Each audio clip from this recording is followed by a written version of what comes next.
guys, welcome back. I'm Laura Wilkie with Down Home with Lemon Pie, and today's video we're going to talk about how do you know what to teach.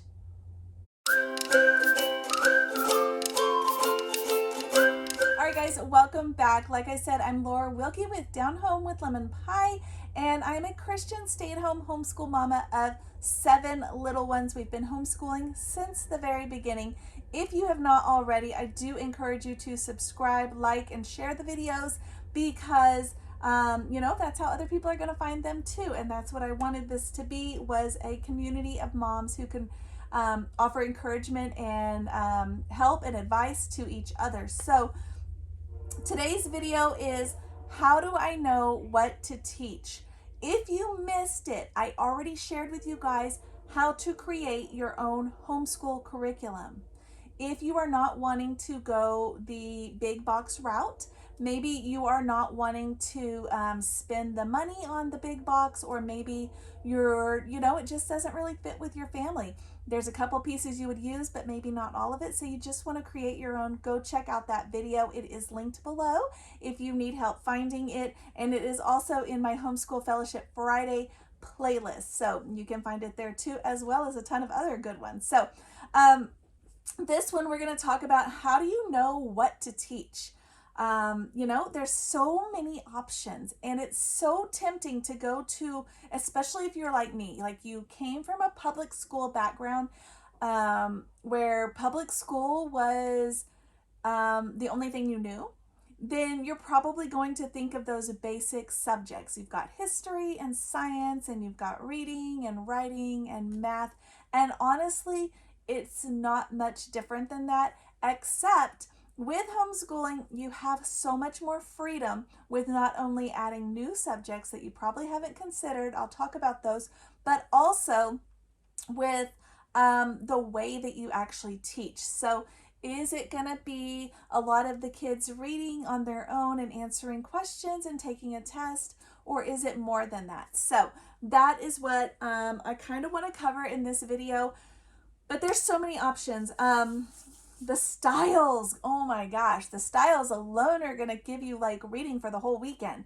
But there's different kinds. There's classical, there's unit studies, there's unschooling, and there's more, but there's what we do, which is Charlotte Mason. I love the Charlotte Mason style. I've done lots of videos on different aspects of it, but I just love it. I love it so much. And we do incorporate some classical, some unit studies. We incorporate some unschooling. We just kind of touch on all of these and make it our own, because that is what homeschooling is. That's the beauty of homeschooling, is being able to make it beautiful for your own home and your own family, not recreating the, can we just say, tragedy of public school, right? And so what do I do? I'm going to tell you what I do. It's not the only way to do it, but I'm going to tell you what we do because that's what I know.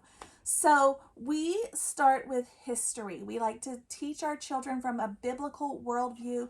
I've done many videos over the years about different history pieces that we have used and liked or not liked. I like for our subjects to all circle around history and whatever it is we're studying. So right now we are learning, we're going through Mystery of History, and I adore it. I love it so much. I'm sharing updates every single week on my Facebook and on my Instagram. So if you aren't following us there, you can find them there. But I just love it so much. But start with your history. Figure out where you want to go with your history.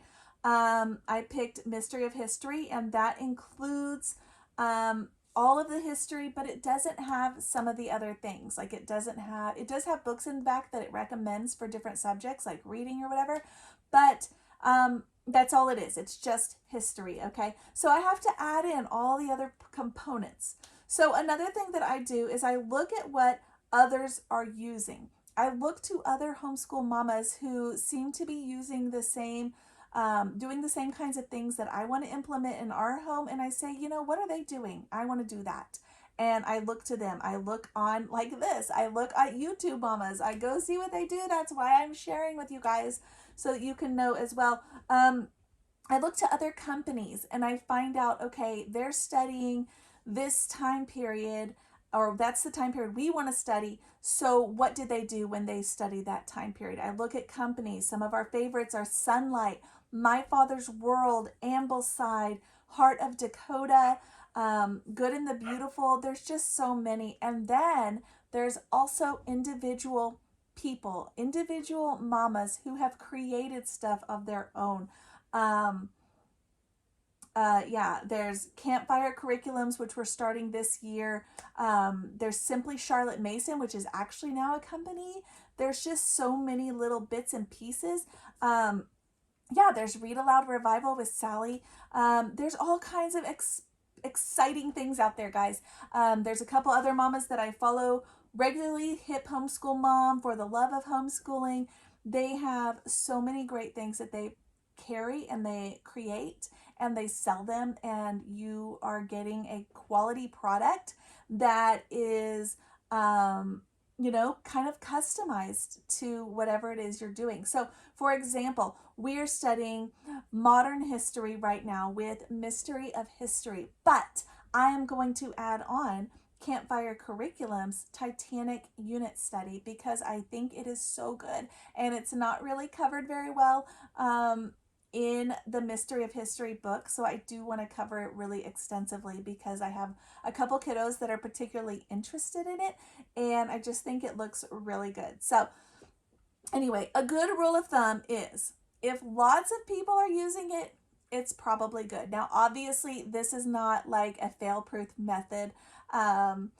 It's just not. But I do have some favorite websites, Christian Book, Rainbow Resource, that are just super good with, they have good, you can look at things, but the quality of products they have is generally really good, and you can, price compare, and so that really helps.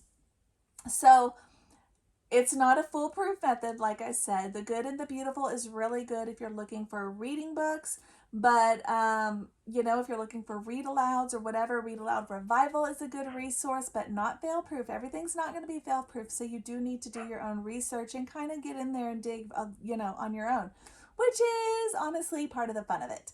So, decide what time period you want to do, then move on to read alouds. What books are you going to add into that? Like chapter books, are you going to read them to your kiddos, or are you going to assign them for them to read themselves? There's so many options in so many different reading levels that, really you could do both. And we do both. Actually, I also have started doing an author study where I focus on one author from that time period, and I will read aloud several pieces of their work, or I'll get them on audio, and we'll be able to experience that author as well, which was during that time period. I love it so much, and I've shared a couple author studies in the past, so I will link those below. So the thing to remember about books and read alouds, consider the ages that you're teaching. Try having a variety and have enough for backups, because if you get into a book and it's not good, it's just boring, you're all dying on, pick another one and just move on. But and do consider the ages. There was a curriculum that we did years ago. It was Exploring Countries and Cultures Through My Father's World, before I was creating our own, and it was so good.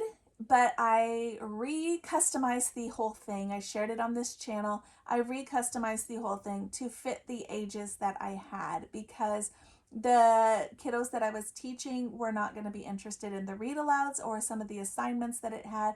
And I customized it, revamped it, took what they had, and then changed it and tweaked it to fit our family.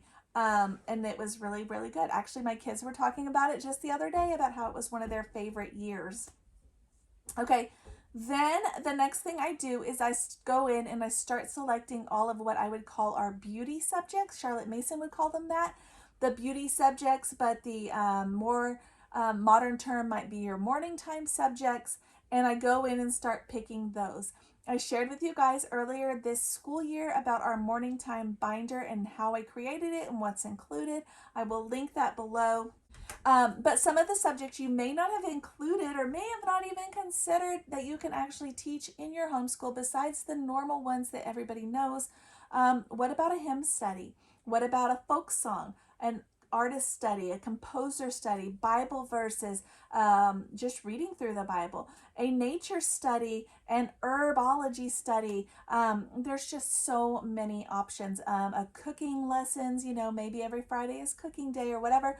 You don't need to stick to the traditional lessons. Think about your own education. Do you feel like you were truly prepared for life? And if not, the things that you feel like you were missing, maybe consider adding those in as a subject. I think that is totally valid when you consider homeschooling and the things that you want to teach your children.